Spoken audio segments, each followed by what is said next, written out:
काम करो ऐसे कि पहचान बन जाए।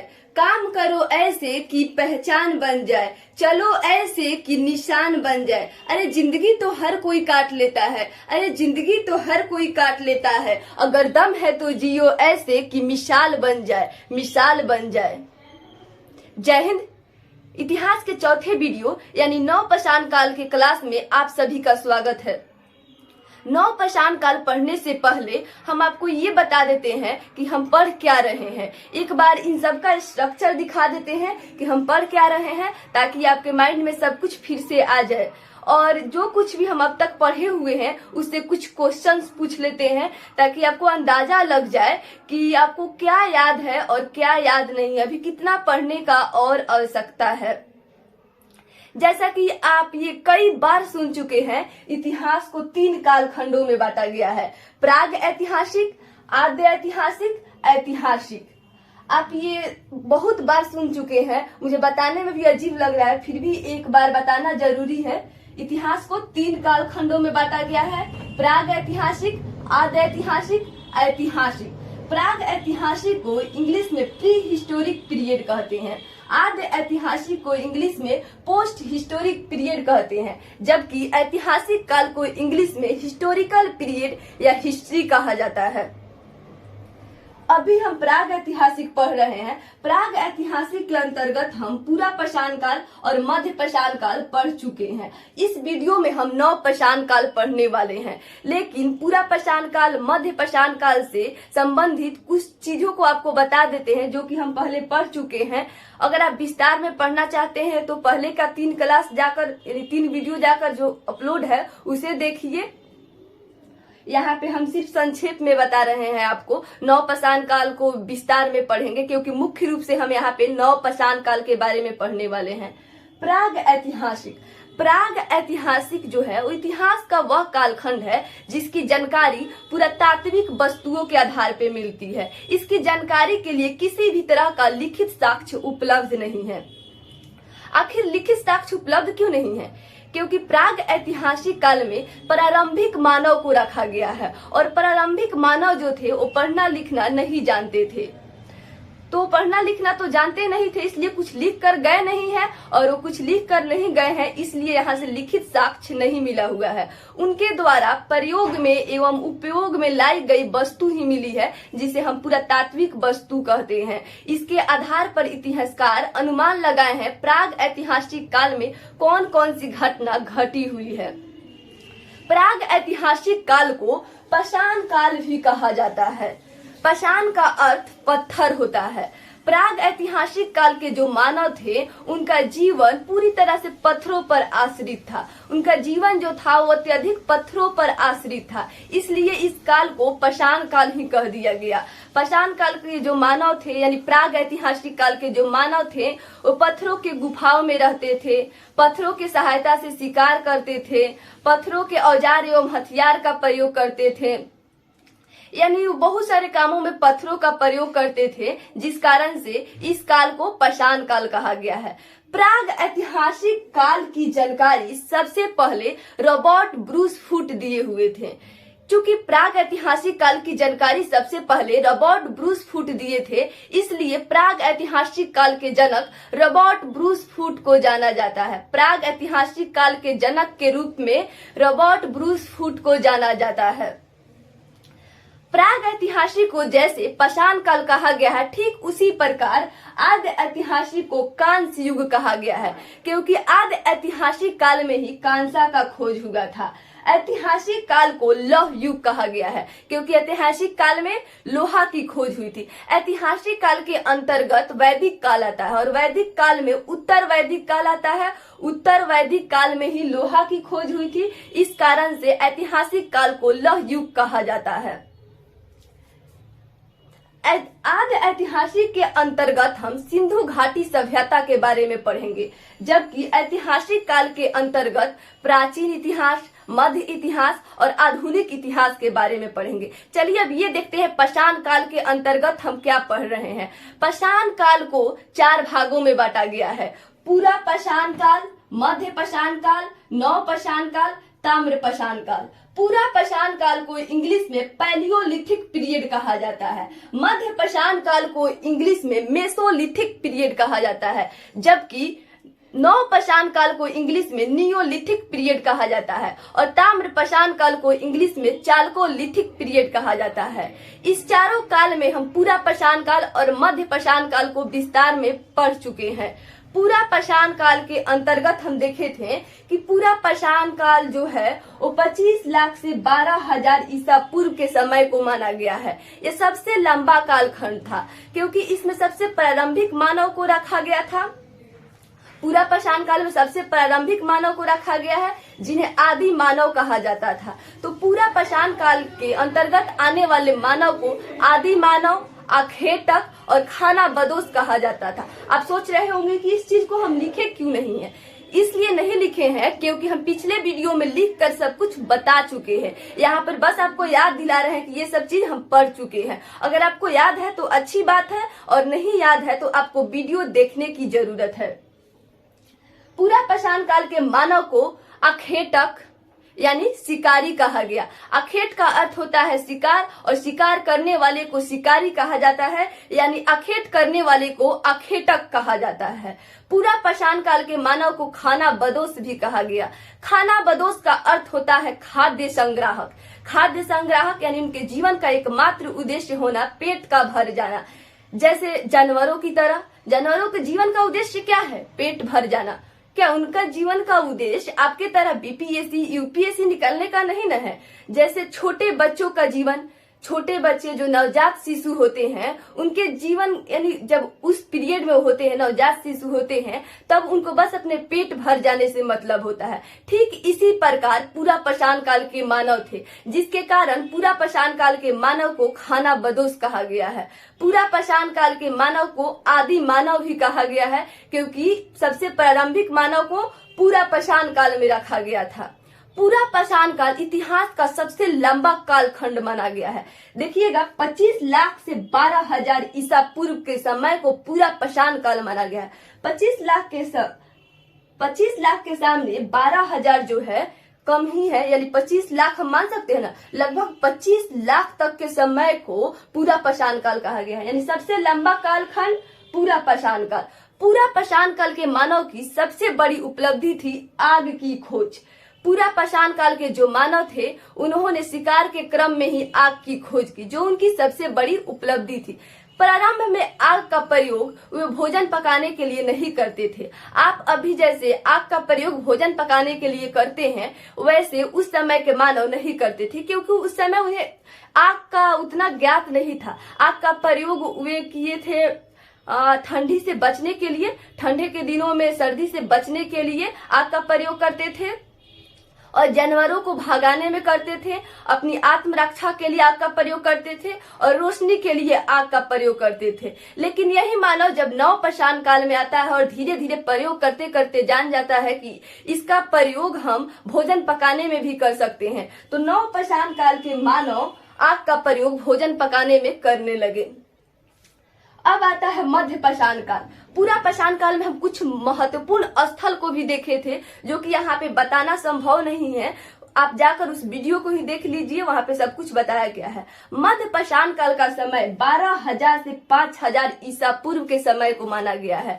12,000 पे खत्म होता है पूरा पाषाण काल, तो मध्य पाषाण काल की शुरुआत कहाँ से होगी? 12,000 से होगी। तो 12,000 से 5,000 ईसा पूर्व के समय को मध्य पाषाण काल कहा जाता है। मध्य यानी बीच होता है। पूरा पाषाण काल और नव पाषाण काल के बीच के काल को मध्य पाषाण काल कहा जाता है। मध्य पाषाण काल में मानव ने अंत्योष्टि कार्यक्रम शुरू कर दिया। अंत्योष्टि कार्यक्रम का मतलब होता है अंतिम संस्कार। हिंदू धर्म में 16 संस्कार होते हैं, जिसमें सबसे अंतिम संस्कार दाह संस्कार होता है। दाह संस्कार को ही अंत्योष्टि कार्यक्रम कहा जाता है। मध्य पाषाण काल के मानव अंत्योष्टि कार्यक्रम की शुरुआत कर दिए। प्रारंभ में जो मानव थे वे अंत्योष्टि कार्यक्रम नहीं जानते थे, उनको इसके बारे में किसी भी प्रकार की जानकारी नहीं थी, तो वे अपने दादा या परदादा जिनको भी देखते थे कि बूढ़े हैं उनको ही खा जाते थे, यानी वे असभ्य मानव थे।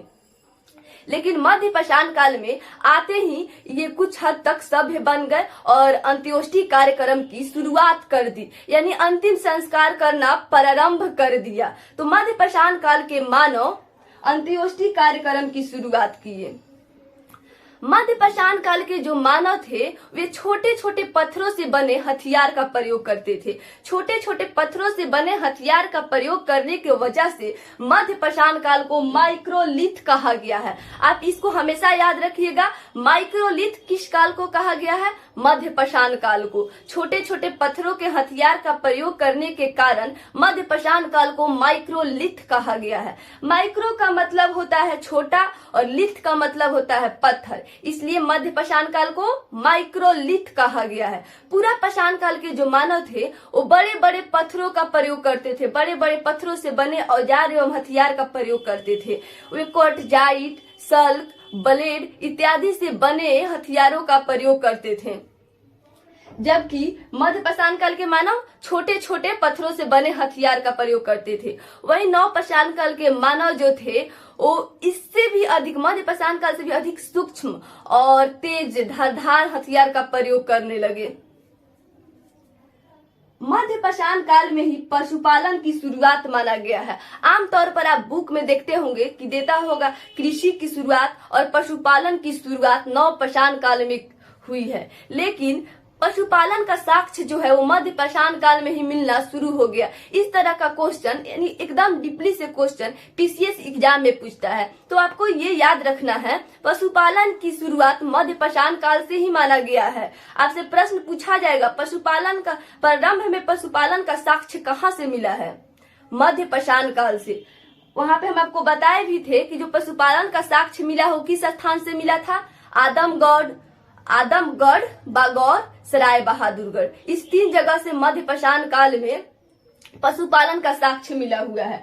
मध्य पाषाण काल की जानकारी सर्वप्रथम कार्लाइल दिए हुए थे और प्राग ऐतिहासिक की जानकारी रॉबर्ट ब्रूस फुट दिए हुए थे। 1867 में कार्लाइल मध्य पाषाण काल की जानकारी दिए। मध्य पाषाण काल से संबंधित महत्वपूर्ण स्थल के नाम भी हम देखे हुए थे।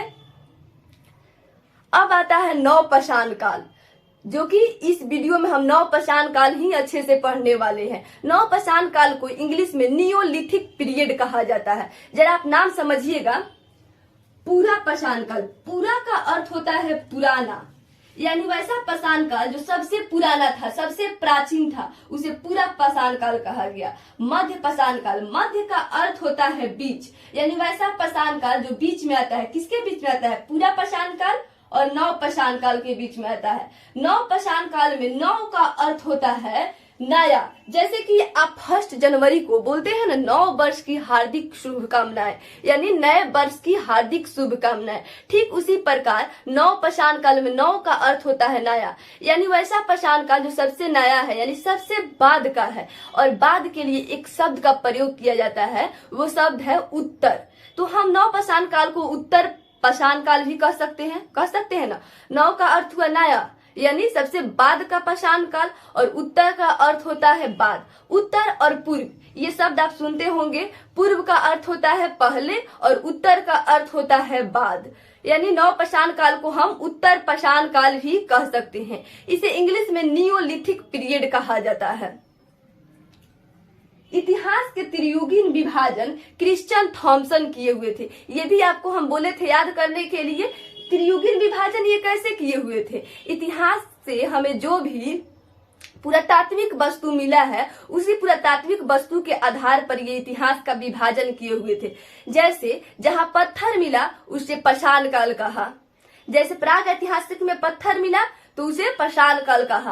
आद्य ऐतिहासिक में कांसा मिला तो इसे कांस्य युगीन कहा। ऐतिहासिक काल में लोहा मिला तो इसे लौह युगीन कहा। यानी 3 भागों में इतिहास को बांटा और त्रि का अर्थ भी होता है 3, इसलिए त्रियुगीन विभाजन का श्रेय किसको दिया जाता है? क्रिश्चियन थॉमसन को। याद रखिएगा, इतिहास का त्रियुगीन विभाजन किसने किया? Christian Thomsen. इससे थोड़ा घुमाकर भी आपसे पूछा जा सकता है कि इतिहास को पाषाण काल, कांस्य युग और लौह युग के आधार पर किसने बांटा? क्रिश्चियन थॉमसन ने।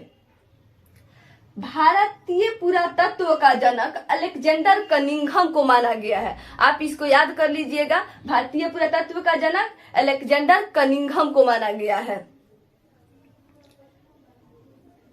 पीसीएस एग्जाम में, यूपी पीसीएस में 2004 में एक प्रश्न पूछा हुआ था जो कि हम आपको बता चुके हैं। चलिए वो प्रश्न पूछते हैं, आप उत्तर देने का प्रयास कीजिएगा। भीमबेटका किसके लिए प्रसिद्ध है? पीसीएस, यूपी पीसीएस 2004 में पूछा हुआ प्रश्न है। भीमबेटका किसके लिए प्रसिद्ध है, बताइए। गुफाओं के शैल चित्रकारी के लिए भीमबेटका प्रसिद्ध था। भीमबेटका कहाँ स्थित है? एमपी पीसीएस में पूछा हुआ प्रश्न है, मध्य प्रदेश में स्थित है। यूपी पीसीएस में एक और प्रश्न पूछा गया था, एक ही कब्र में मानव के 3 कंकाल कहां से प्राप्त हुए हैं? ये भी हम आपको बता चुके हैं, दमदमा से प्राप्त हुए हैं। जाकर सब कुछ अच्छे से याद कीजिए। जैसे ही प्राग ऐतिहासिक काल खत्म होगा, हम आपके सामने ऑब्जेक्टिव लेकर आएंगे और ऑब्जेक्टिव में आपको पता चलेगा किस साल किस एग्जाम में पूछा हुआ प्रश्न है, और सारा प्रश्न जो कुछ भी बता रहे हैं इसी के अंतर्गत से ही होगा। चलिए अब हम नवपाषाण काल के बारे में पढ़ते हैं। नवपाषाण काल, नवपाषाण काल की सर्वप्रथम जानकारी सर जॉन लुबाक दिए हुए थे। यानी नवपाषाण काल के बारे में सर्वप्रथम जानकारी कौन दिया था? Sir John लुबाक। जबकि मध्यपाषाण काल के बारे में जानकारी कार्लाइल दिए हुए थे। तो आप जब भी याद करें या जब भी पढ़े तो तीनों काल को, यानी पूरा पाषाण काल, मध्यपाषाण काल, नवपाषाण काल, तीनों काल को एक दूसरे से जोड़कर पढ़िए ताकि बिल्कुल भी कंफ्यूजन ना रहे। नवपाषाण काल का समय 5000 से 3000 ईसा पूर्व तक माना गया है। याद कीजिए, पूरा पाषाण काल का समय कब से कब तक माना गया है? 25 लाख से 12,000 ईसा पूर्व तक। चूंकि पूरा पाषाण काल 25 लाख से शुरू होता है और 12,000 ईसा पूर्व पे खत्म हो जाता है, तो मध्य पाषाण काल की शुरुआत कब से मानी गई? 12,000 से 5000 ईसा पूर्व तक। 5000 ईसा पूर्व पर मध्य पाषाण काल खत्म हो जाता है, तो नव पाषाण काल की शुरुआत कब से हो जाएगी? 5000 से। तो नव पाषाण काल की शुरुआत 5000 ईसा पूर्व से 3000 ईसा पूर्व माना गया है। इस 3 जीरो को हटाकर आप के भी लिख सकते हैं, क्योंकि के का मतलब 1000 होता है। तो कहीं कहीं 5 के ईसा पूर्व से, यानी 5 के बीसी से 3 के बीसी भी लिखा रहेगा, तो आप कंफ्यूज नहीं होइएगा। के का मतलब 1000 होता है, तो 5 के भी लिख सकते हैं या 5000 भी लिख सकते हैं। कहीं कहीं या किसी बुक में या फिर कोई टीचर आपको नव पाषाण काल का समय 10,000 ईसा पूर्व से 3000 ईसा पूर्व के आसपास बताते होंगे। ऐसा इसलिए है, 2 काल इसको माना जाता है, 5000 से 3000 ईसा पूर्व या फिर 10,000 से 3000 ईसा पूर्व मिलता है। इसका कारण ये है कि आप देखते हैं कि एक ही समय में 2 अलग अलग क्षेत्रों में अलग अलग विकास हुआ रहता है। जैसे हम गांव और शहर की तुलना करें तो पाते हैं कि गांव में अभी भी लोग गैठा का प्रयोग करते हैं, खाना पकाने के लिए चूल्हा का प्रयोग करते हैं, पानी पीने के लिए कल का प्रयोग करते हैं। जबकि शहर में देखें तो कल का नामो निशान नहीं है, गैठा तो कोई देखा भी नहीं होगा और ना ही चूल्हा का प्रयोग करते हैं। सभी लोग गैस सिलेंडर रखे रहते हैं, लेकिन गाँव में अभी भी अधिकांश घरों में चूल्हा का ही प्रयोग होता है। तो एक ही समय में 2 अलग अलग जगहों पर हम देख रहे हैं ना, अलग अलग विकास हुआ है। ठीक इसी प्रकार मध्य पाषाण काल में कोई कोई जगह था जहाँ पे नव पाषाण काल की शुरुआत हो गई थी। सभी जगहों पे नहीं, कोई कोई जगह जहाँ पे अधिक विकास हो गया था तो मानव वहाँ पे कृषि करना शुरू कर दिए थे, पशुपालन करना शुरू कर दिए थे। लेकिन सभी क्षेत्रों की बात करें तो लगभग 5000 ईसा पूर्व के आसपास सभी क्षेत्रों में नव पाषाण काल की शुरुआत हुई। आप ऐसे भी समझ सकते हैं कि जैसे अमेरिका और भारत को देखिए, भारत जो है विकासशील देश है, यानी कि अभी विकास कर रहा है, और अमेरिका एक विकसित देश है। जब आप अमेरिका में जाइएगा तो लगेगा कि हम तो दूसरे ही प्लैनेट पे आ गए हैं, तो पृथ्वी है ही नहीं। वहीं जबकि हम भारत और अमेरिका की तुलना करते हैं तो लगेगा भारत जो है अभी भी पाषाण काल में जी रहा है। देखिए, देशभक्ति और जो वास्तविकता है वो अपने जगह पे है। हम वास्तविकता को ढक नहीं सकते हैं। हमारे कह देने से भारत विकसित देश है, विकसित देश हो नहीं जाएगा। इसको विकसित बनाना होगा, हमको, आपको, सबको मिलकर विकसित बनाना होगा। भारत जगत गुरु था, तो फिर से जगत गुरु हमें बनाना होगा। सभी देश यहाँ से शिक्षा ग्रहण किए और आगे बढ़ गए, तो हमें फिर से भारत को जगत गुरु बनाना होगा। कब तक गुरूर में रहिएगा? वास्तविकता अपने जगह पे है और देशभक्ति अपने जगह पे। हम वास्तविकता को छुपा नहीं सकते हैं। भारत विकासशील देश है तो विकासशील देश ही कहेंगे ना। भारत विकासशील देश है, जगत गुरु था, इसका अतीत गौरवपूर्ण था, लेकिन वर्तमान जो है अभी दयनीय हो चुका है, जिसको अखंड भारत हम सबको बनाना है। अखंड भारत का निर्माण करना हम सबका दायित्व है। तो वास्तविकता पे पर्दा बिना डाले हुए ये पता कीजिए कि कहाँ कहाँ हमारी कमी है, हम कहाँ कमी ला रहे हैं और कहाँ गलती कर रहे हैं, और उस गलती को सुधार कर भारत को फिर से अखंड भारत का निर्माण करने का प्रयास कीजिए। तो नवपाषाण काल का समय 5000 से 3000 ईसा पूर्व तक माना जाता है। नवपाषाण काल में मानव स्लेट का औजार का प्रयोग करते थे। कौन सा औजार का प्रयोग करते थे? स्लेट से बने औजार का प्रयोग करते थे। नवपाषाण काल में मानव स्लेट से बने औजार का प्रयोग करते थे, जबकि मध्यपाषाण काल में मानव किससे बने औजार का प्रयोग करते थे? छोटे छोटे पत्थरों से बने हथियार का प्रयोग करते थे। जबकि पूरा पाषाण काल में करलाइट और भी स्लेट का बना। तो नवपाषाण काल में शुरुआत किए मानव। नवपाषाण काल में औजार का जो प्रयोग करते थे वो स्लेट से बने औजार का प्रयोग करते थे। नवपाषाण के लक्षण यानी गुण की बात करें तो यहाँ देखिएगा बहुत सारा प्रश्न पूछा जाता है, तो यहाँ पे हम लिंक करके याद करेंगे, ठीक है ना। लिंक करके यहाँ से याद करेंगे। देखिए कितना आसानी से आपको सब कुछ याद हो जाता है। मानव ने नवपाषाण काल में कृषि का प्रारंभ किया। तो आपसे प्रश्न पूछा जाएगा, नवपाषाण काल में मानव ने कृषि करना प्रारंभ कर दिया।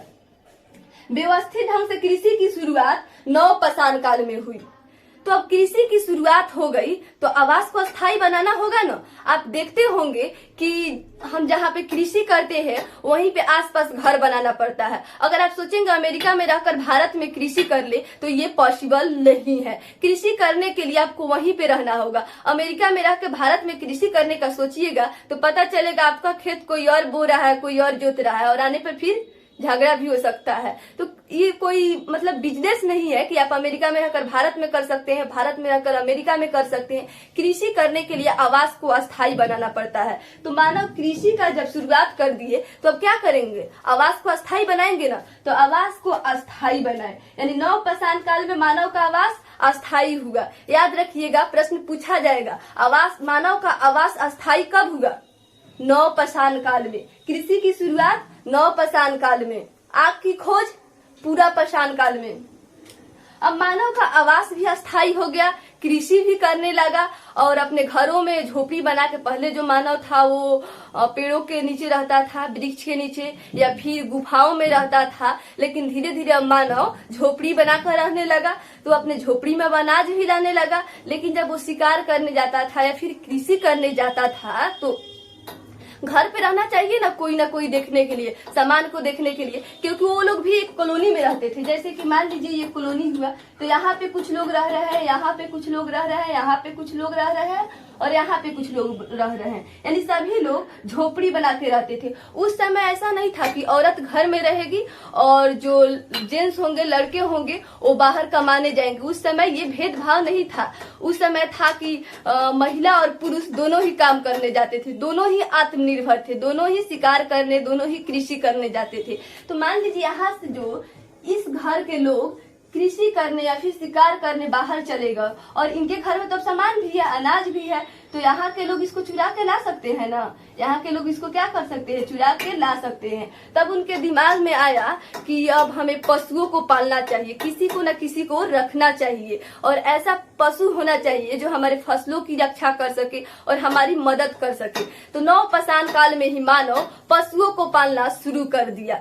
हालांकि पशुओं का साक्ष्य, पशुपालन का साक्ष्य जो मिला है वो मध्यपाषाण काल से ही मिला है, लेकिन व्यवस्थित ढंग से कृषि और पशुपालन की बात करें तो मानव नवपाषाण काल में शुरू किया। तो अब मानव पशुओं की शुरुआत कर दिया, पशुओं को पालने का शुरुआत कर दिया।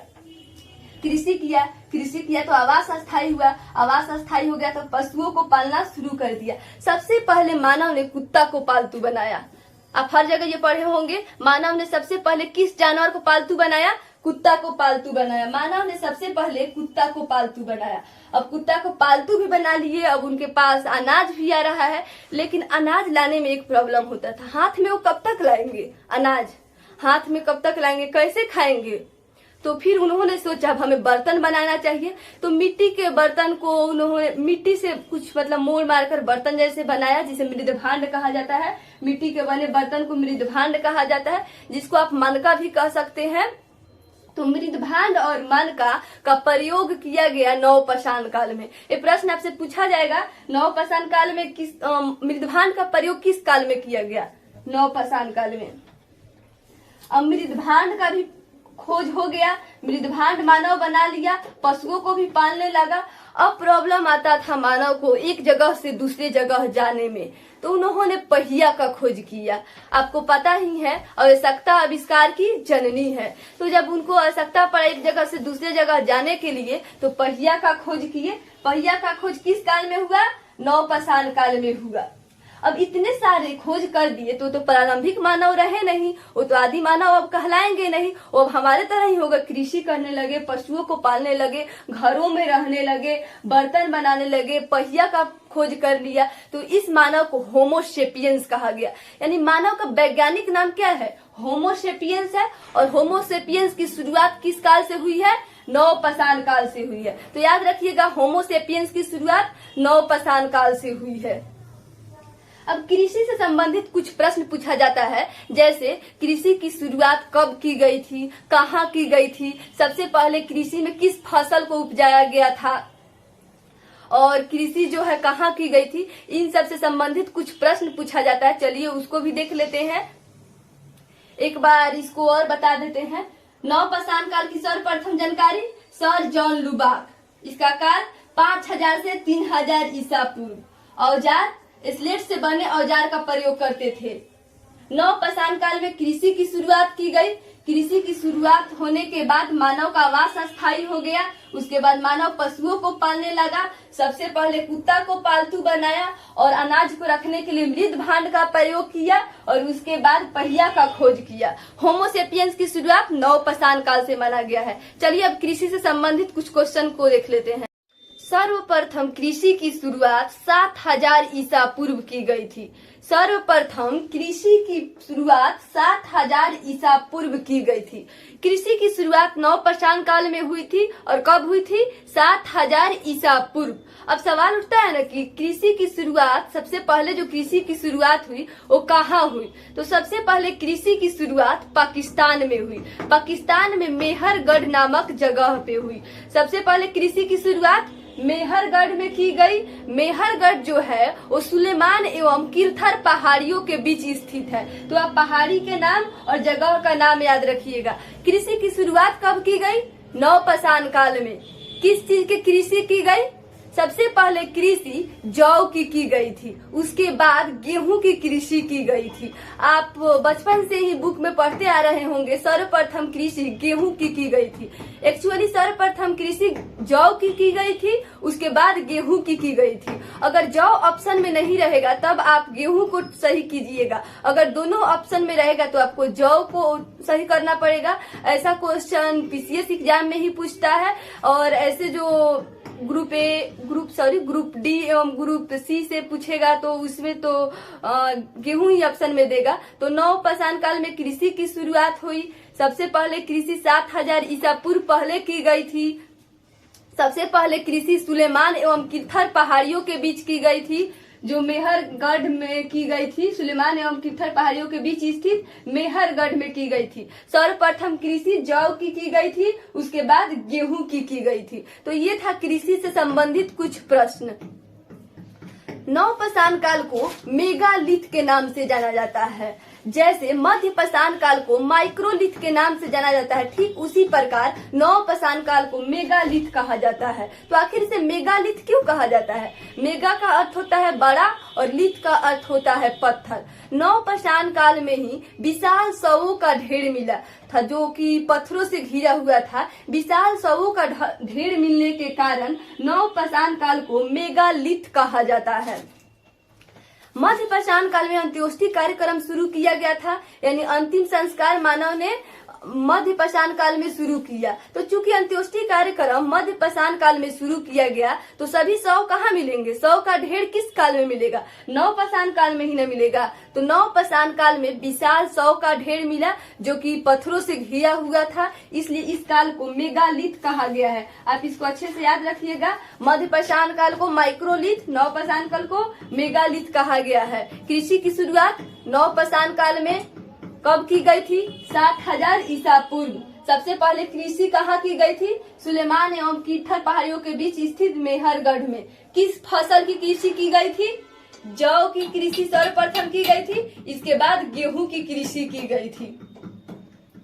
चलिए आज के क्लास को हम यहीं पे खत्म करते हैं। मिलते हैं नेक्स्ट वीडियो में। अभी नवपाषाण काल में और भी बहुत कुछ बाकी है। ये पार्ट 1 हो गया और नवपाषाण काल के पार्ट 2 में हम नवपाषाण काल से संबंधित महत्वपूर्ण स्थल को देखेंगे, जहां से बहुत सारा क्वेश्चन पूछा जाता है। तो अभी नवपाषाण काल में और भी बाकी है, जो कि पार्ट 2 में देखेंगे। तब तक के लिए जय हिंद, वंदे मातरम।